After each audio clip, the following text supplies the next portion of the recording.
Hey, what's up? It's Jim, and today I'm going to talk about Mirai.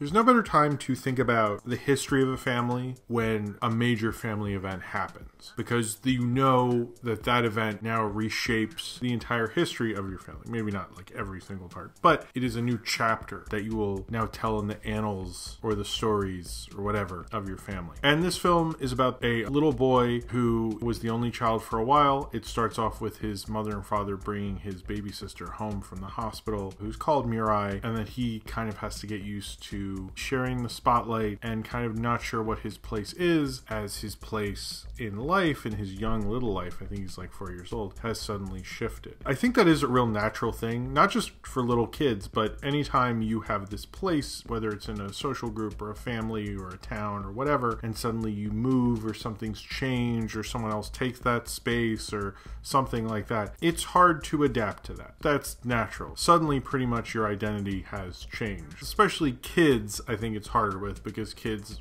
love structure. They don't act like it, but they do. It's a thing, trust me. The idea that suddenly he has to share his parents' attention, that he has to share his grandparents' attention, that he's not the center of attention, is slightly shocking. And so he goes into this garden that he has in his house, which is like an architectural marvel sort of house. And he goes into this garden and suddenly can see people from his family trees past, whether it be the family dog in some cases, whether it be Mirai in the future, his great-grandfather. He also sees his mother as a young child. And he goes on these adventures which look like they're portals into kind of the history of his family, and kind of starts to appreciate his sister more, basically, through these various journeys and so forth. This film's a little more complex than that. There's a lot about the parents in this. It's not as simple as just the portal things. And there's a lot about this film that I can honestly tell you is very real. And real in a way that was like, whoa for me. The whole idea of this film, because obviously they have 2 kids, I only have 1 kid currently, it definitely did not make the idea of a second kid more appealing at all. It just freaked me out. There's a lot about being a parent, not having any time to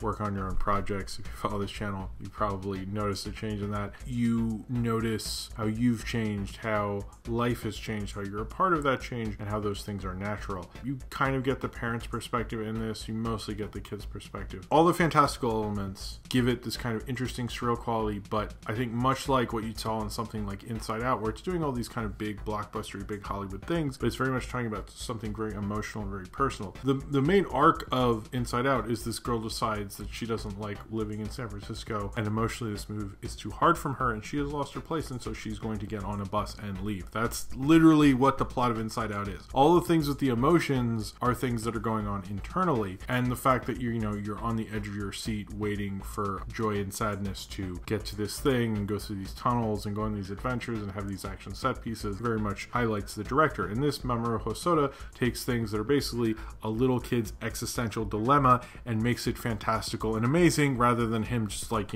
pouting in his rich parents' nice little garden in their weird architectural wonder house. I like when someone is able to use fantasy and ground it in that way, much like I mentioned in Inside Out, and then in this film, and same with The Girl Who Leapt Through Time. I haven't seen a lot of Mamoru Hosoda's films. This is like my 3rd. I need to see Wolf Children and Summer Wars, and you can say that in the comments, and that's cool, and I should get around to that. I was thinking like, how have I not done all these films yet? But this film felt very personal. It's probably one of the best films about family I've seen this year. It's probably the best animated film about family I've seen this year. Take that, Incredibles 2. Because it naturally feels like something that you have experienced. It felt like real. It felt understated in some ways. I really felt like it nailed it, and he is a father, and I think his daughter is called Mirai, and I'm not sure if this is a conflict within his family or something. The reason I bring up the architectural kind of wonder house to bring up that his dad's an architect. What I liked a lot about this is in certain scenes they'd use the architecture, the cool architecture house, for certain set pieces, and I think in the scene where they're trying to get these dolls back, because these dolls who are out, which this film has a lot to do, by the way, with like Japanese traditions, which I don't fully understand or know what those traditions say about these people. I gather that they're probably a little rich or posh because, you know, they made their own house. That's not exactly something that like happens with no money. But they have this tradition where you have these dolls out, and like if you have them out for too long, that hurts the amount of days it takes to get married. And Mirai from the future wants to put them away so she can marry her true love. They don't really get into that whole situation, like what was going on there. Who's the guy she wants to marry? Like, what's the deal with that? Because she is rather young, and I was like, is this like something weird that we should be worried about? In that sequence, they kind of like move the camera where they won't cut, they'll just move to a different kind of landing in the house, and I thought that was actually really smart. He really used the location really well when he needed to. Towards the end of the film, they weren't doing as like many showy things as they were particularly in that sequence. They didn't need to, because I sort of understood the layout of this house. Like, I couldn't like draw you a blueprint. I think there's a certain thing in filmmaking, and this doesn't really happen in animation filmmaking. It's like the thing you wouldn't notice, but Mamoru Hosoda obviously understands filmmaking very well, because this is just a filmmaking thing. Live action animation doesn't matter. I actually learned about this kind of thing from Brad Bird, believe it or not, writing about Die Hard. But location is important, as well as you understand the rules of the space that you are in, particularly the space that you're mainly in, as this film mainly takes place in that house. It leaves to the park and various other places, but it is mainly in this house. If you understand that location, it feels more like home. You feel more comfortable in a location that you understand, and it's not something like, you're not gonna have a sequence like, this is where the bathroom is, this is the kitchen, you know, nothing like that. But if you naturally show it, like how someone would naturally, you know, an apartment you hung out with, you'd naturally see all these things, you have a connection to it. And I felt like that made it feel more homey, made it feel more real. I love the actors in this. I actually saw the subtitled version, not just because I'm a pretentious fuck, but also because time-wise that worked out better for me. So that's kind of it. The actors they chose for the English dub actually sound really good choices. Now they've seen the film, I think that probably sounds like it would be good, but I didn't see it, so whatever. Of the 3 films I've seen from this director, one of the things I loved about The Girl Who Left Through Time is it felt very much within that teen drama and those relationships, and that was almost the most important thing about it. And this is a film that's very much saying something about family and the traditions of family, the similarities of people in a family, and how amazing certain people are in the family, and things that get passed down to you. And it does that so well, while also really telling a very small little story and understanding how important family is. A lot of films claim to do that and try to do that and all those things, but I think Mirai does that probably better than any of them, because it gets into the traditions of all of that. It gets into the ideas. The whole idea is, you know, time is an abstract concept or something. With Mirai, you get that because the idea of like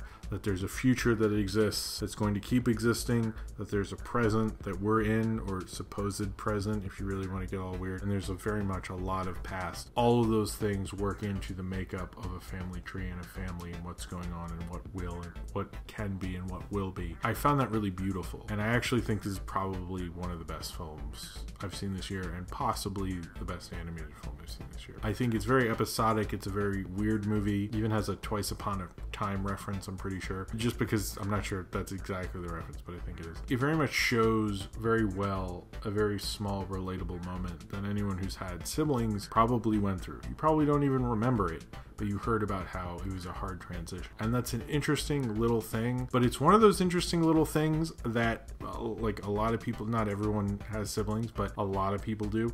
And I think the idea that that's something that you always hear about, you probably hear about like, you know, once a year, probably at Thanksgiving or some holiday, or every, you know, couple years or something, and everybody knows it, and it's the fabric of everyone's life. And to make a film about that and make that fantastical and amazing and about family and about the tradition of family is an incredibly smart thing, because this is not something that I don't see a lot of films about this. I think there's like been a few Simpsons episodes that do it pretty well, but there's not a lot about it.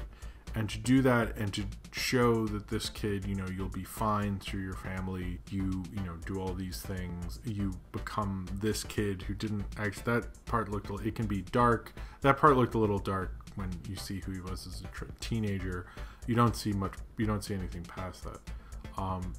But the idea that I don't know, that he's part of this whole world of this family. And I thought this film did that so amazingly well. I sort of wish I liked the original title, which was Mirai no Mirai.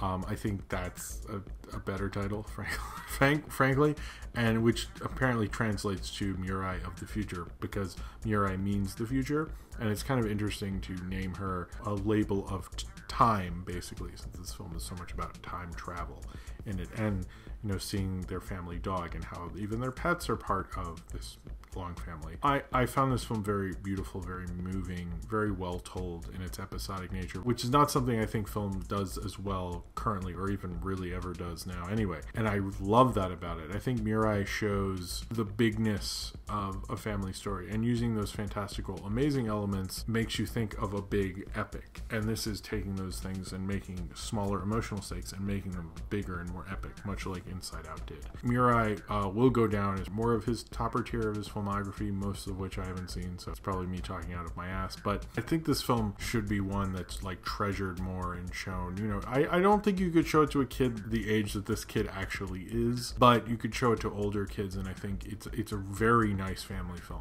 a nice, thoughtful, interesting, amazing kind of family film. The kind of family films we really don't get, like this much intelligence and smart filmmaking and the beautifulness of it. Mamoru Hosoda, I think I've seen 2 films of his that both times I was like, okay, I get it. There are certain filmmakers where if you don't see the right movie, I don't think it really clicks, and I saw The Boy and the Beast first, which is maybe a mistake, but after this and The Girl Who Leapt Through Time, I'm pretty much just like wow with him. I just think he's the kind of director who is able to understand the real emotional stakes of a character and what's emotionally important in a way that I frankly find absolutely beautiful.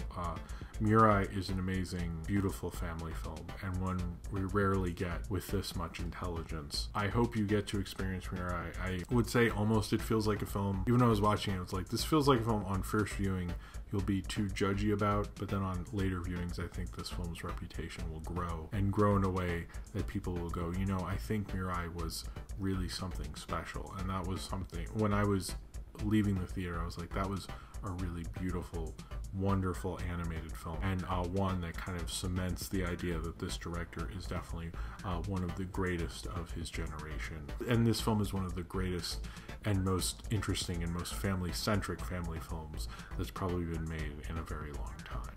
So if you have seen Mirai and you would like to talk about it, then comment below in the comments and subscribe if you would like to.